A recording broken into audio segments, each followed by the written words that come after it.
Well, today is definitely going to be a fun foodie adventure. We are going to learn how to make the most delicious homemade bread ever. Does that sound good? Yes. All right. But not only the bread, we're going to make some sausage cheese pizza rolls and some cinnamon raisin bread. You ready? Sounds good. Okay. But first, why should I teach you this? Why should we go through all this trouble to make this bread? That's where I want to start today. The answer to that question is I want you to listen as we start at the beginning and look at what Scripture says. So I want to start with reading a scripture in Acts 2:42. And they were continually devoting themselves to the apostles' teaching and to fellowship and to breaking of bread and to prayer. Right there in the middle, between the apostles' teaching and the fellowshipping, is breaking bread and then having prayer. Interesting, isn't it? Now, let me share with you a verse in Psalm 132. Psalm 132, verse 15. I will abundantly bless her provision. I will satisfy her needy with bread. Quite a promise, isn't it? Have you ever wanted to be satisfied with bread? Yes. You know, a cold winter day and you just want to snuggle up with a cup of soup and a nice piece of bread? But he says, I will abundantly bless her provision. And I will satisfy her with bread. Now, one more verse I want to share with you. Isaiah 55, verse 2. Why do you spend money on what is not bread, and your wages for what does not satisfy? Well, that's different, isn't it, than what we just read? First, he gives us a promise, I'm going to satisfy you, and then he says, why are you spending your money on what is not bread? I wonder what he means by that. Well, let's look and see. In Scripture, bread was used for teaching, provision, and fellowship. Jesus loved having others break bread with him. They were times of blessing, times of intimacy and revelation. Jesus broke bread with those on the road to Emmaus, and do you remember their spiritual eyes were opened and they recognized him? He broke bread with the disciples at the Passover when he was about to reveal the meaning of his death. After his resurrection, Jesus broke bread with the disciples and fellowshiped with them as they had breakfast together by the sea. And then in Revelation, Jesus invited the lukewarm Christians to break bread with him and allow their hearts to be rekindled with the fire of his love. Breaking bread with Jesus, it means that we get to come and partake of who he really is. It means we get to enjoy his company and being nurtured by his presence. It means intimacy, and it also means communion. It means fellowship and the sharing of our heart with his. Jesus never intended for us to break bread with him occasionally, but he says this is your daily bread. This should be on a daily basis. He is our daily bread. He's the daily bread our soul should hunger for. He's the bread by which our spirits grow. And he's the bread that makes our hearts thrive. He's also the bread that brings us nourishment and sustains us through every step of the journey. There is nothing more satisfying than partaking of the bread of life, which is our Lord. But just as this daily bread, it meets our spiritual needs, the bread that we're going to make today is going to meet our physical needs. God designed the wheat kernel, this small, tiny wheat kernel right here. He designed it to perfectly store the nutrients within it. And once it's broken open, as in milling, the nutrients begin to oxidize. And within about 72 hours, 90% of the nutrients, of 30 nutrients, are virtually gone. That's pretty quick, isn't it? Yeah. Now, most of you probably have the Healthy Treasures cookbook. So if you were to open that cookbook up to page 36, we're going to look at some of the nutrients. I want to show you how we are losing nutrients by buying the flour in the store. It shows you, at the top it talks about the history of white flour, but then below that you see a list of this whole wheat flour that we're going to mill today and compare it to the bread and the flour that you buy in the grocery store. Look at the nutrients that we're losing by buying into what we're being sold in the store. Look at the beginning of the list. You see thiamine, niacin, pyroxidine. We've seen folic acid, riboflavin, pantothenic acid. Those are our B vitamins. What is the percentage that we're losing when we are buying the flour and the bread in the store? What's the average that you see on the sheet? All right, 77 to 80%. Do you think that's important to our health? Yes. Do you know of anyone who's dealing with depression? Do you anyone who's dealing with PMS issues? Wow, right there's the nutrients we need to prevent both of those. Powerful, isn't it? Yeah. All right, look down on your list, vitamin E. How much are we losing when we buy the bread in the store or we're buying the flour on the shelf in the store? How much vitamin E are we missing out on? 86%. 86%. Do you think that's important? For those of you who have been in the Treasure of Healthy Living series, we learned vitamin E is a powerful antioxidant.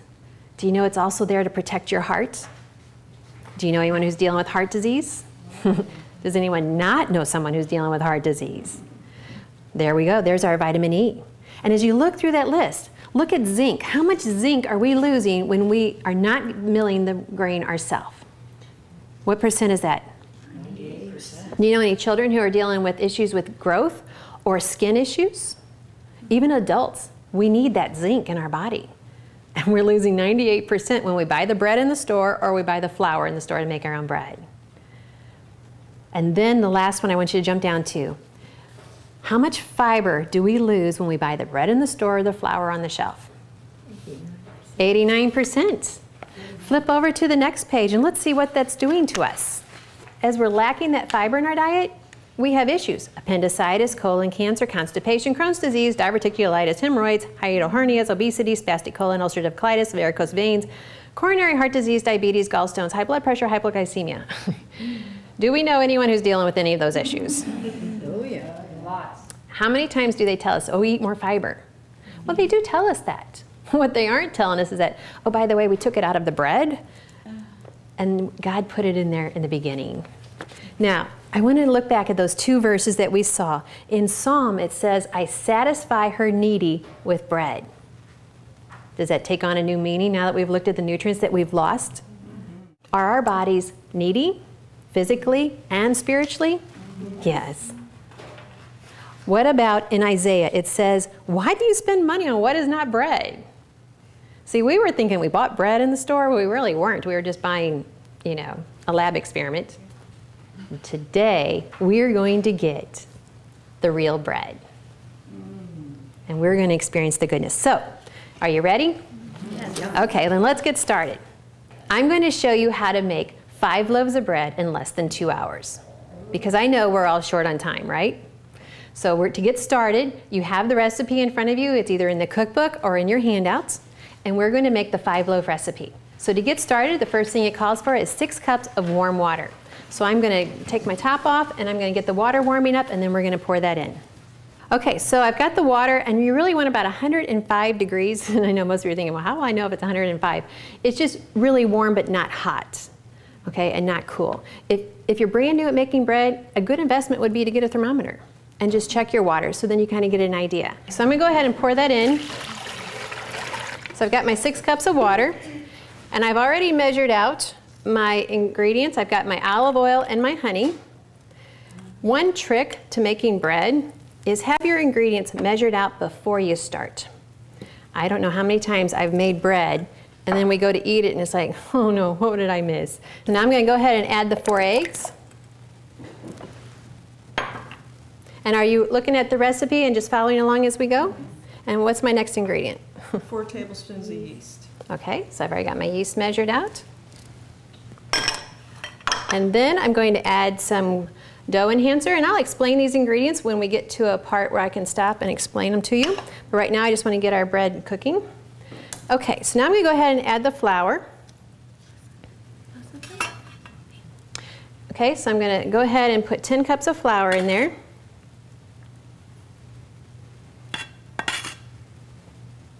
So the flour I just milled, and in just a little bit I'm going to show you about milling that. And I don't want to tap it down into the cup. I just want to just scrape it off because tapping it down you're going to end up having too much flour in your bread, which is going to make a very dry bread. So I'm going to go ahead and put the lid on and I'm just going to just mix it slightly so I have like a cake batter. So I've got it mixed up just the way I want it. It's like a cake batter, and now I'm going to let this sponge for 10 to 15 minutes. And once you get really good at making bread, you can actually skip this step, but when you're brand new, go ahead and do it so you can see how the yeast is going to react and how it's going to actually double this in size, and it's going to help our bread develop the gluten. But if you're in a hurry, you can skip it, and because our yeast is so good, it's such a professional grade, it will still do well. Okay? So while this is sponging, and we're going to see it when it's done, I'm going to tell you a little bit about the ingredients that we use today.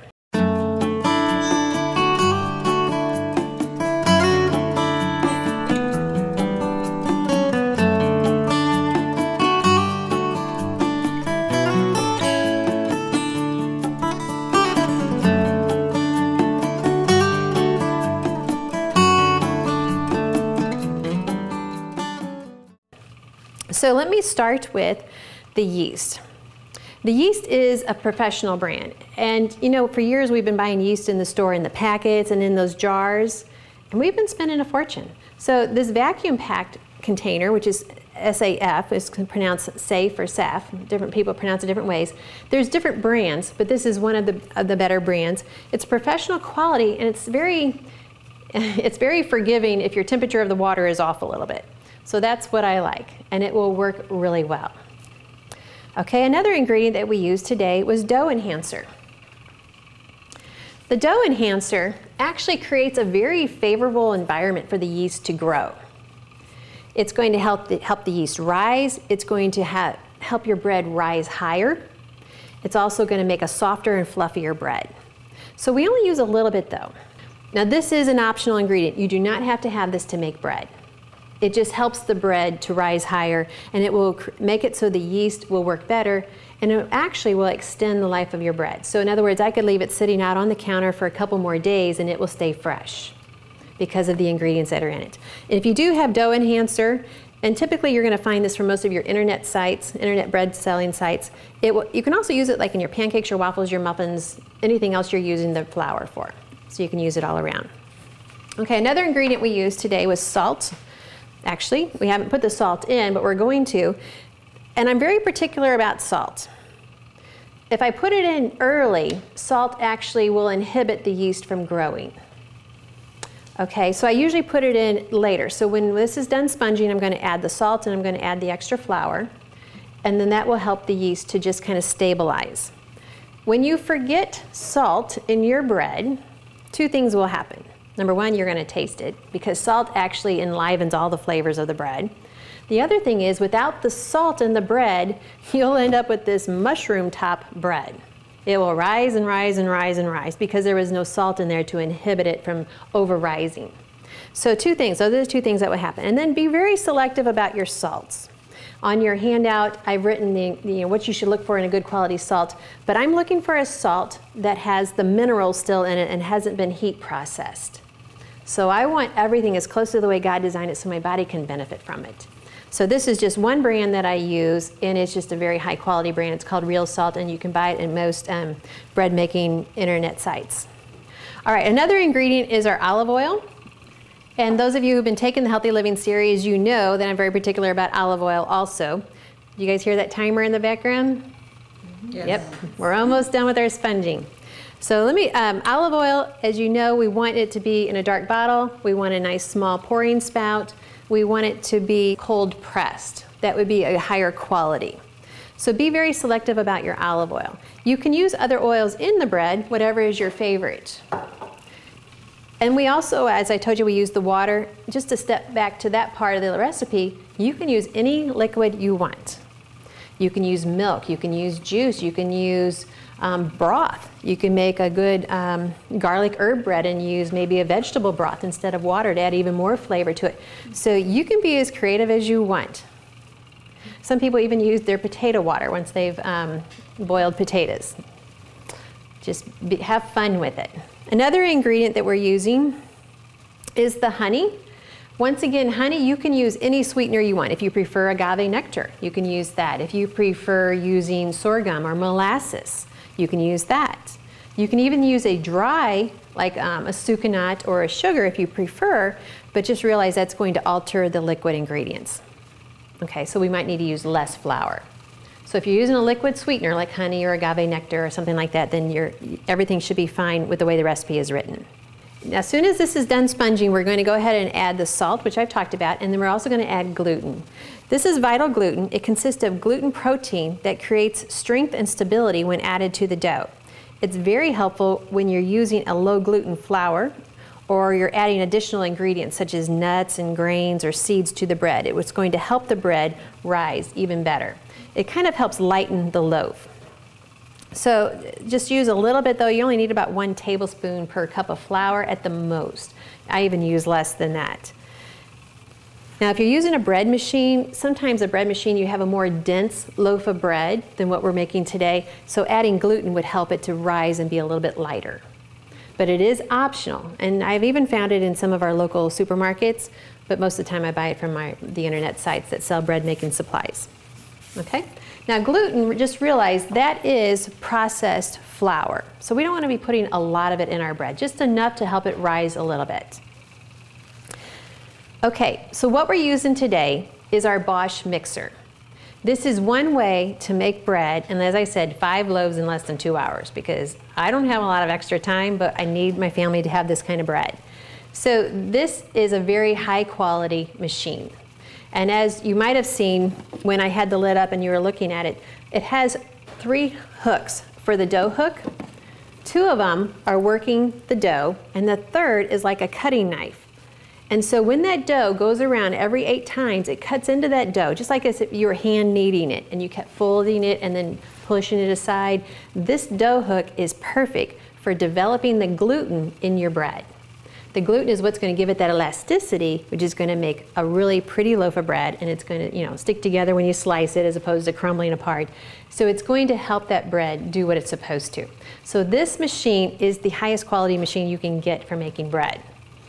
Now besides all that, I would have bought it just because I can do 5 loaves in less than 2 hours because time is of essence, So this machine, you can buy it from different places. You can also buy it from Designed Healthy Living, and it's going to last you a lifetime. It is a very well-made machine. And the pitcher that I use to measure the water, you can get that as an additional attachment. You can just set it right up here, and you have a very high-quality blender, almost as good as the Vitamix. Okay, so it is exceptional. And for those of you who have done the vegetable class and we had to shred all of those vegetables to sample, you remember that? Some people were having to hand shred them. Well, there's a shredder that fits on here that just makes that a breeze. Like within less than 4 minutes, I had all those vegetables shredded. So it's like, life is good. So I want to cook healthy, but I don't want to do it laboriously. I want attachments that work for me. Okay, so this is the Bosch mixer. The other machine that you have to have, this is an optional machine. You can use a bread machine, you can hand knead, you can do whatever it takes to get the bread in your family, but there's one machine that you have to get this quality bread. Remember all those nutrients we saw that we were missing when we aren't milling the grain ourselves? Well, I want to introduce you to this machine here. Okay, this is our Nutrimill. Like I said, we have to have a way of milling the grain ourselves. And when someone told me, Annette, you got to make your own bread and mill your own wheat, I'm like, are you kidding? Like, how in the world would you mill wheat? So as you can see, this could fit on your countertop. I use it in my pantry. I just turn it on there. I go ahead and just put my grain in the top. And I'm just going to turn it on. And if you want to see, you can see the grain just dropping in.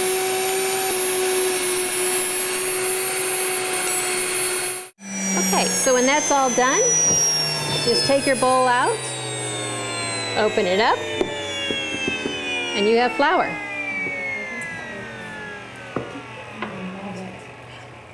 We have to be able to mill the wheat ourselves. The good thing about this is, yes, this is going to be an investment, but it's going to pay off because making your own bread is much cheaper than any bread you're buying in the store, not to mention all those health benefits that you just saw. Now, when you looked at those nutrients that we lose, if I were to say I have a supplement that would give you all these nutrients, would you buy it? If I told you, hey, this is going to help prevent cancer, help prevent heart disease, help prevent diabetes, help with PMS, would you buy it if I sold you a supplement like that? Probably so. But instead, we get to make bread and enjoy it even more than a supplement. So there you go. So this will be a one-time investment, but a lifetime of enjoying the goodness that God's given us. Okay, so our sponging is done, and now, can you see how much it rose? Looks pretty, doesn't it? You can still see the bubbles inside. We've got good yeast to work with today. So I'm going to turn it on just to kind of beat that back down so I have room to put the rest of the flour in. Okay, now I'm going to go ahead. We're going to put our salt in. And then this is the gluten that I talked about. And now we're going to go ahead and add the rest of the flour. Now my goal this time is to add enough flour so that it cleans the side of the bowl as it's mixing. So I'm going to go ahead and give it a head start with about 5 generous cups of flour. Put some more flour in.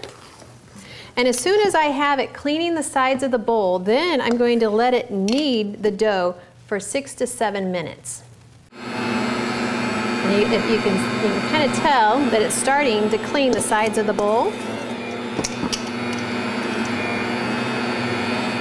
Now that it's cleaning the sides of the bowl, I'm going to put the lid back on. I'm going to set my timer for 6 minutes, and we're going to let that knead the dough.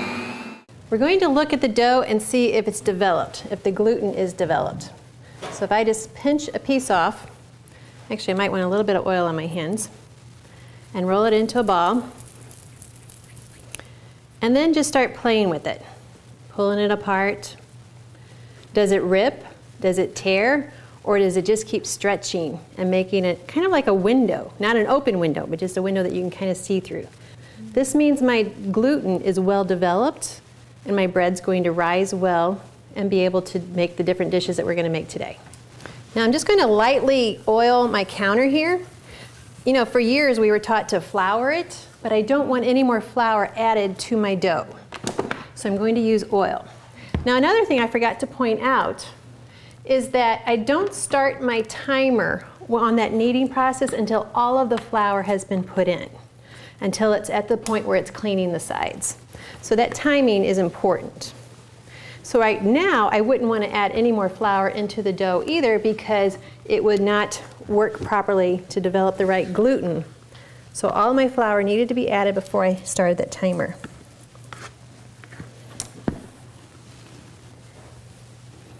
So we got 5 pounds of bread dough here. First thing we're going to do is I'm going to get one of my very favorite tools. This is called a dough scraper. This makes bread making fun. You can find this at usually any of the cooking stores, some of your kitchen supply stores. But it makes this a lot of fun, very easy. This first loaf I'm going to make is my 2-pound loaf. I'm going to use this pan here. If you're not familiar with how much dough it's going to require, then just kind of have your pan ready so you can kind of visualize, is that going to be enough? Here's what you want to do now. Make sure your counter's got the oil on it, is I'm just going to press it out. Now I'm not going to press it out flat. As you can see, it's not totally flat, but it's about, I don't know what you would say, like 1.5 inches thick. And then I'm going to start just folding over the corners like that. And bring it up like that. Bring that corner in like that. Then I'm going to pinch that together. Now, I'm going to turn it right side up. Just kind of rock it a little bit.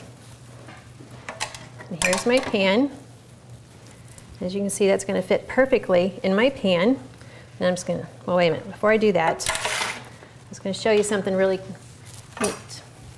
Get you like a serrated knife, and then just go ahead and make 3 slits on the top. Now that's going to do 2 things. 1, it's going to look really pretty. And 2, it's going to help that bread rise just a little bit higher and look nice and pretty.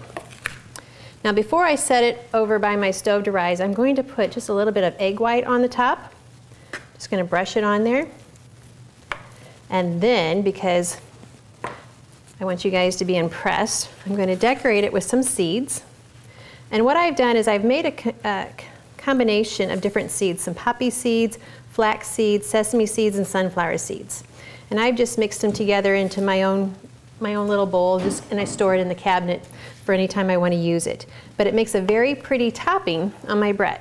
Do you see that? Now, if I was working in a bakery, I would have a proofing oven to make this rise.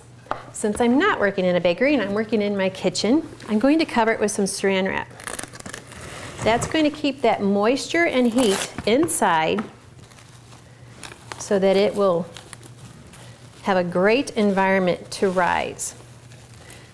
Okay, so I've got that sealed on there. Now I'm going to go set it by the stove. I want it set, I like the gas stove because the grills are up high and air can travel all the way around while it's rising, versus sitting it here on the counter, the air can't get underneath it. So this way I will get a better rise. So that's going to rise typically anywhere from 20 to 40 minutes depending on the time of the year and how the temperature of your kitchen. The next thing we're going to make, because we're going to get these in the oven right away, is our pizza rolls. So I know you guys are wanting to sample this, so I'm going to get it started as quickly as I can. So I've cut off some dough, and I'm going to roll it out with my rolling pin. And I want to make a nice rectangle. I want it fairly thin because I want to put a lot of ingredients on it, and I want the flavor of the ingredients to come through. Okay, I've got a nice rectangle here. I went ahead and made some pizza sauce. There are some recipes in the Healthy Treasures cookbook that you can use. One is under the pizza recipe, another one is just how to make, it's titled Make Your Own Pizza Sauce. But you know, sometimes you're just in a hurry, so just taking a can of tomato paste, adding a little water and some seasonings, and you're good to go. I don't want as much sauce as I do for a regular pizza because I'm going to roll this up. The extra liquid will increase my baking time, so I don't want to overdo the liquid. Now we're going to top it with some sausage. Our family favorite is turkey sausage that we buy locally from an organic supplier. And we like a lot of toppings. I'm going to use the turkey sausage, I'm going to use some cheese, but once again, be creative. You can do anything with this bread.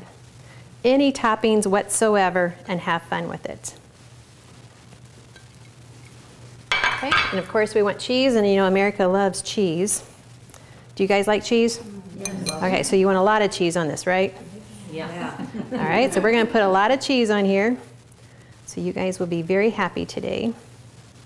And then I'm going to top it with some Italian seasoning.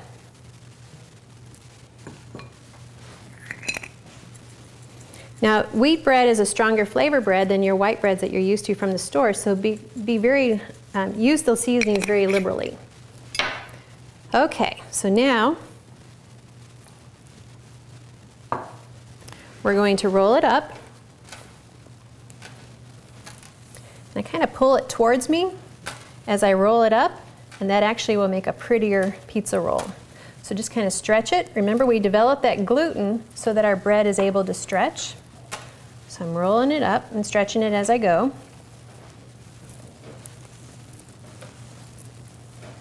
I'm going to bring that last end over and pinch it as best I can to keep those goodies inside.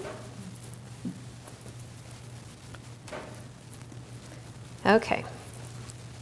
Now, this is where our cookie sheet, which I've lined with some parchment paper, is going to come in handy. So I'm going to use my scraper and just go ahead and cut my pizza rolls.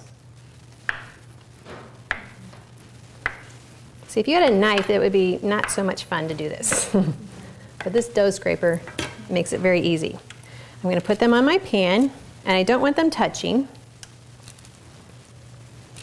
Now, the good part about these is they don't have to rise. We're going to throw them in the oven at 425 for 20 minutes, and then they are going to be good to go. Now, with my husband and I being the only ones in our house now, making this many is too many for us, so you can easily freeze these and bring them out whenever you want a quick snack. All right, so I'm going to pop those in the oven. Okay, so to make cinnamon rolls, the first thing I want to do is I want to brush some butter on this dough. Now, if you're watching your calories, you can actually just use water if you want to. You just need some liquid there for that cinnamon and sucanat or cinnamon and sugar, whatever you're using to attach itself to. And some people have even used honey, and that will work too. So I just want enough just for that. Now I'm going to put some cinnamon on it.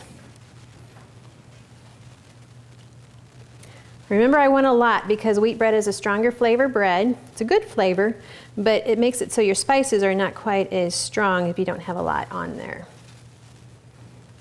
Okay, I'm going to top that with some sucanat. Sucanat stands for sugarcane natural.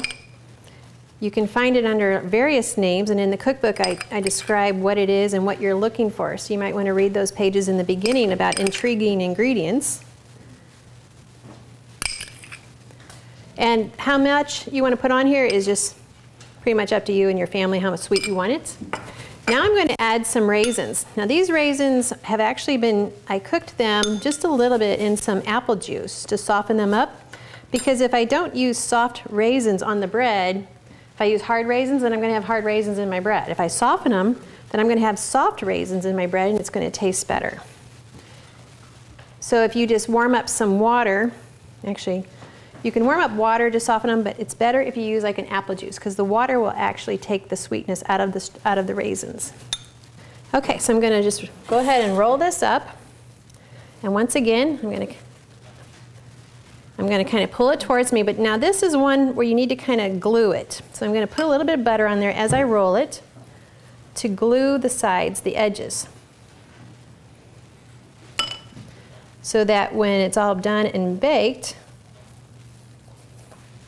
it will look really good and stay together, so that when I put it in the toaster, everything will stay all nice and have a nice swirl to it.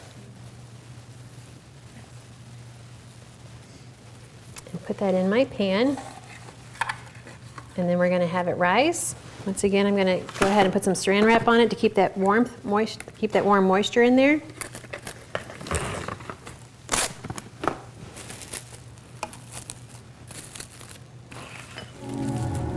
So what do you think of our goodness? You ready to eat? All right, so let me just start slicing some cinnamon raisin bread for you guys. But one of the neat things you need to have, one of the best tools to have, is a good bread knife. So go ahead and splurge, get you a good quality bread knife. It will make all the difference in the world in cutting your bread. So here you have, we have our pizza rolls, we have our loaf of bread, and we have our cinnamon rolls. And there is so much more that you could do with this. What I want you to remember is, remember those scriptures? Why do you spend money on what is not bread and what does not satisfy? God says, I've given you the good. This is part of the good. He says, I'm your daily bread. This daily bread will satisfy physically and spiritually. So enjoy the goodness.